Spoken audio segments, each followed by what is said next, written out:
pochádzame z malebnej dedinky Hnilec, v ktorej vlastne býval a žil celý život náš otec, náš dedo a všetci jeho predkovia. Naša mamička pochádza z Revúcej. A sme v podstate na poli hudobnícka rodina, pretože aj otec bol hudobník. Predkovia z babkinej strany takisto boli hudobníci a z maminej strany to vyzerá asi takto, že tiež tam sú aj boli nejakí ľudia, ktorí na hudobné nástroje hrali. Ale samozrejme tú hudbu neštudovali a nevenovali sa jej takto akože profesionálne, mali svoje zamestnania, v ktorých pracovali a popri tom hrávali v kapelách. K hudbe nás viedol náš otec už od malíčka. Vlastne obaja sme začali hrať na gitáre, najprv doma, kde nás učil akordy a nejaké tóny. A potom sme zistili, že asi by to chcelo niečo viac, nejak to posunúť na tú vyššiu úroveň, tak nás vlastne rodičia prihlásili na základnú umeleckú školu v Spišskej Novej Vsi. Mňa prihlásili na husle a brata na akordeón. Ja som vtedy videla v telke tú Vanessu May a ona ako tam hrala, to asi všetky dievčatá boli vtedy z toho tak mimo. Tak som si vybrala husle a pamätám, že vtedy sme nemohli nájsť nejaký vhodný nástroj a sme ho našli v záložni v Spišskej Novej Vsi, niekedy ešte pamätám, kde, na akej ulici. A tam mi vtedy vlastne za 1300 korún kúpili rodičia husle. No a začala som doma nejak skúšať, hej. A brat, ani neviem. Ja som sa k tomu na základnej škole, ktorú som ja navštevoval v kabinete, bol taký akordeón starý, čierny. A keďže ja som dosť neskoro začal hrať ako 13 alebo 14 ročný, ty si mala tiež 12. Hej. Čiže ja som si to pritiahol domov. No a otec mi kúpil v hudobninách Spišskej Novej Vsi takú tú knižku na klavír. A tam boli proste poznačené nejaké značky, akordy, čo sa ako má hrať. Tak sme z doma, to bolo cez prázdniny, ešte predtým, ako sme vôbec prišli do Zúšky, tak sme doma vyskúšali niečo také si už aj spoločne hneď, hej, no proste čisto z ucha samouci, hej, detičky, taká mládež, no ale niečo to malo do seba, proste tie nástroje, ktoré sme si vtedy vybrali, máme k ním pozitívny vzťah dodnes a myslím, že samozrejme hráme aj na iných nástrojoch, takto len sami pre seba sme sa naučili, ale s tým, že sme ten akordeón a tie husle vyštudovali, tak naozaj boli časy, kedy sme 6 hodín denne na to hrávali. No ja keď som vlastne chodila a študovala na konzervatóriu, tak tam vlastne bolo takou povinnosťou vlastne cvičiť aj 4 aj 5 hodín. Takže akože boli chvíle, kedy mal človek chuť ten nástroj porezať alebo hodiť niekam, ale samozrejme to prešlo a ja poviem za seba, že asi svoj život bez huslí si predstaviť neviem.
sme začínali, ešte na tej gitare sme mali taký magnetofón a otec nám nakúpil čisté kazety a sme si nahrávali ešte Elanovky a také veci, Desmod a Anetu Langerovú a rôzne. A potom už keď sme vedeli vlastne stupnice a takéto veci, tak sme začali hrať aj cigánske piesne. Sme mali takú čiernu knižku, tam nám otec napísal slova, akordy a ľudové piesne. No a neskôr už ja som vlastne išla študovať na štátne konzervatórium na Timonovej 2 do Košíc a tam už mi ľudovku zakazovali hrať, ale my sme aj tak hrávali a vlastne už vtedy sme začali hrať svadby, oslávy a takéto rôzne podujatia. Postupne, keď už sme vedeli nejaké tie základy, tak sme začali spolu hrať nejaké pesničky a potom otec vlastne zistil, že tam chýba tá prvá doba, tak si kúpil kontrabás. A on za mladí vlastne hral na takej kapele rockovej na basgitaru, čiže bolo to dosť také podobné. A tak sme už vlastne boli traja. To vlastne bolo v roku asi 2006 alebo 2007, kedy môžeme povedať, že sa začína taká už kapela nejak formovať, čiže vtedy sme vlastne vznikli. My vlastne cigánske piesne hráme tak okrajovo, a samozrejme, že aj na svadbách, ale viac menej, tak keď sme aj s otcom, tak si zahráme, zaspievame, ale viac hrávame tých slovenských, áno. Nejaký základ taký dobrý nám otec asi postavil, čiže poznáme aj dnes sme vlastne hrali také staršie, Purika Negiľa, také staré piesne, ale ja osobne si aj vypočujem, hej, aj iné kapely, aj také, ktoré majú napríklad bicie a tie klávesy, tak snažím sa mať taký prehľad o tých pesničkách. Taký hudobný rozhľad človek, hudobník, ktorý aktívne hráva, by mal mať hudobný rozhľad z toho, že keď naozaj príde na tú akciu, príde niekde a niekto mu povie, že si želá takúto pieseň zahrať a on ju nepozná, tak to je najväčší problém, aký môže nastať. Čiže my počúvame ľudovku, tradičnú, rusínske, rómske, proste všetky, samozrejme klasiku, žánre, rôzne jazz.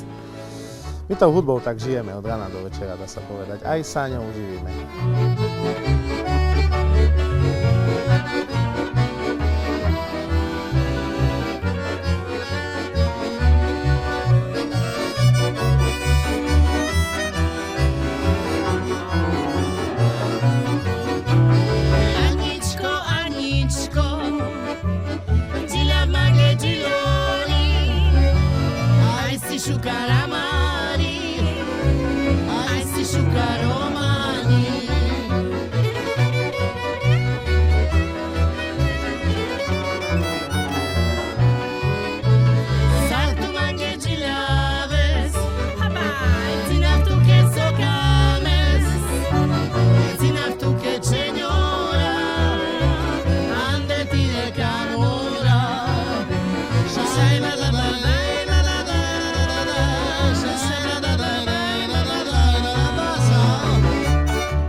Každá poriadna kapela by mala teda spievať, no a keďže tu brat sa hanbil zo začiatku spievať, tak to vyšlo na mňa.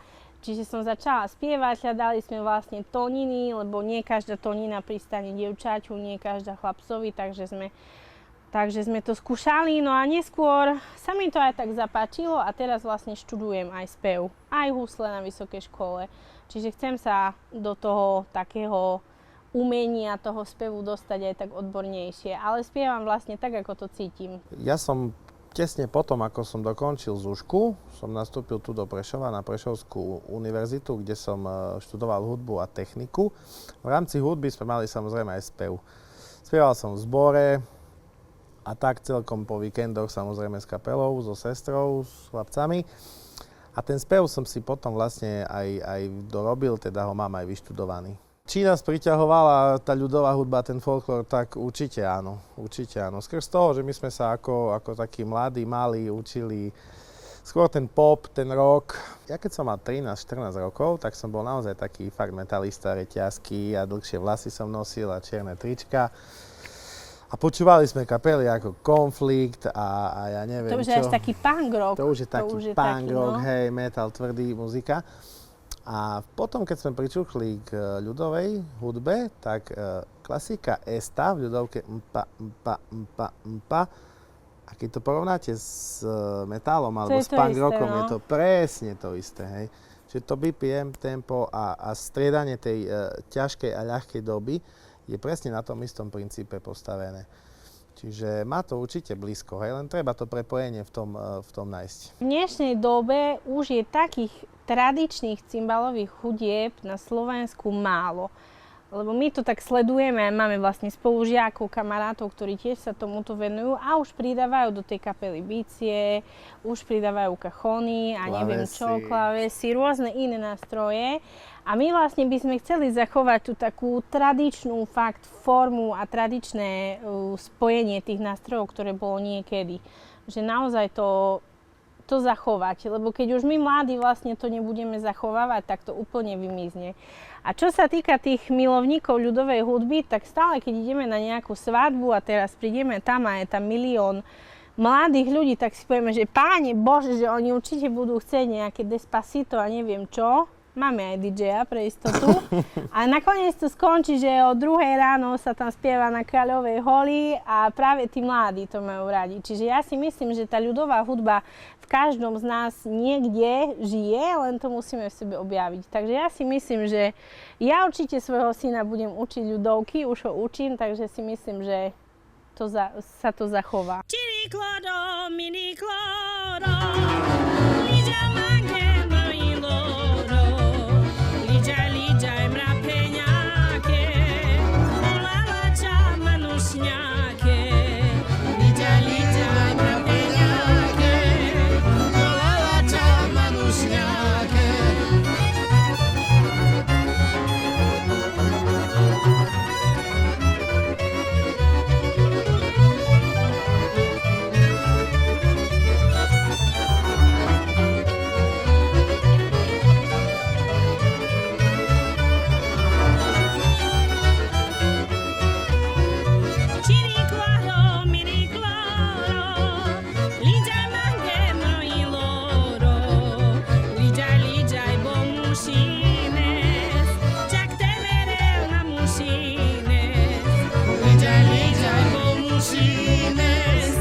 Líďaj mrapeňáke, olálača manušňáke.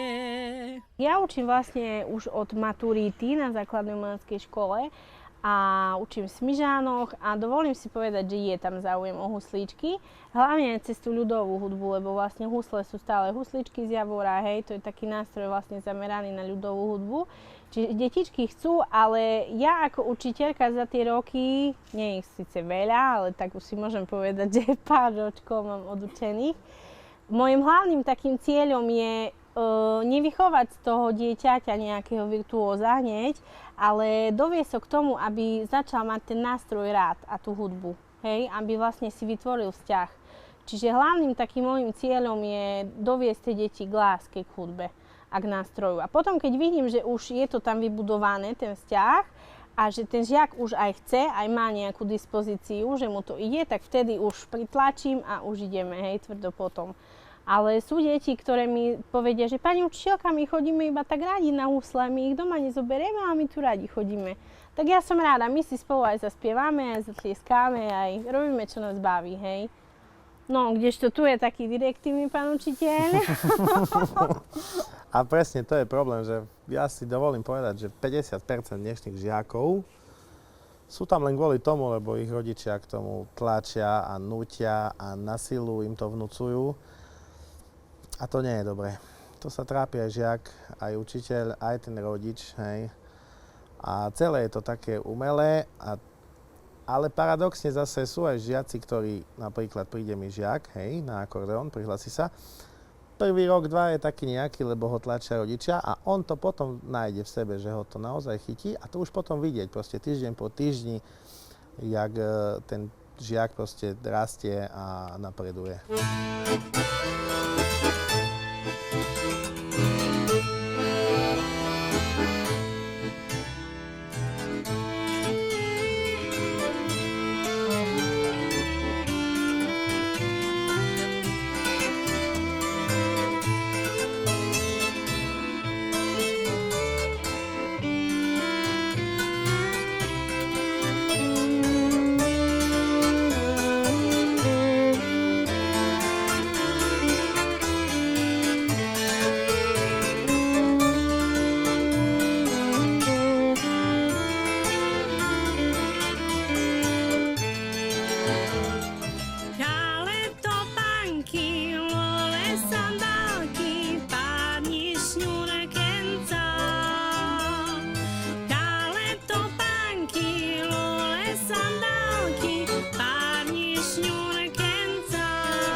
Každá tá hudba rómska je veľmi hodnotná a pekná.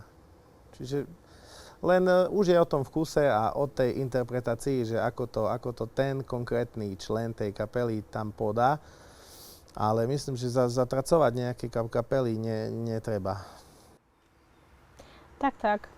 Každý robí, čo vie, poprvé. Robí určite maximum, to, čo vie. No a keď už niečo nevie, tak buď nech sa naučí a keď mu stačí tak, ako vie, tak nech to robí. Keď to robí s láskou, nadšením, keď ho to baví a keď sa to páči ľuďom. Poslucháčom. Áno, presne. lebo robíme to pre ľudí. Samozrejme, my máme z toho potešenie, ale ja hovorím, že hudba a spev je pre ľudí. Čiže ak niekto už vyťahuje telefóny a si to kameruje, to je dobre. Pre mňa je rómska kultúra asi taký spôsob života Rómov. Aj keď si myslím, že každá tá rómska rodina má svoju takú mikrokultúru svojho nejakého klanu, nejakej svojej rodiny, ale myslím, že to je všetko. Spôsob života, spôsob obliekania, stravovania, spôsob zabávania sa. Zvyky takisto. Zvyky, no rôzne, pri pohreboch zvyky, pri svadbách zvyky iné, hej. Čiže to je vlastne to všetko, ja by som povedala. To, ako tí Rómovia žijú a tým, že sú takí temperamentní, teda máme tie emócie trošku na inej vlne, tak si myslím, že to je ten celok, taký súbor tých všetkých častíc. Tých hmotných a tých nehmotných. ja veľmi od detstva, neviem či ty, ale ja od detstva tak prežívam pohreby. Keď vlastne, ako je to taká morbidná záležitosť, ale vlastne ako tá rodina naraz hneď drží spolu, hej, že neviem, či to je aj vlastne v dedine možno iných ľudí, ale stále v tom dome, kde niekto umrie, tak vlastne sa tam chodí vlastne až do toho pohrebu, myslím, že aj potom. A tá rodina vlastne sa tam otvorí a nejaká fľaša, do rána sa vlastne debatuje a je to také, aby tá rodina, ktorá prišla od toho blízkeho človeka, neostala sama. Čiže možno to je také niečo, čo napríklad ja mám už manžela bieleho a keď som mu o tom rozprávala, aj keď niekto umrel v rodine, tak on povedal, a na čo tam ideme a prečo to tak robíme? Hovorím, lebo tak sa to v našej rodine robí. Čiže možno na mňa toto tak, hej, že to je možno v našej rodine, kde som to ešte nevidela, toto pri tých pohreboch. Ja nemám čo dodať.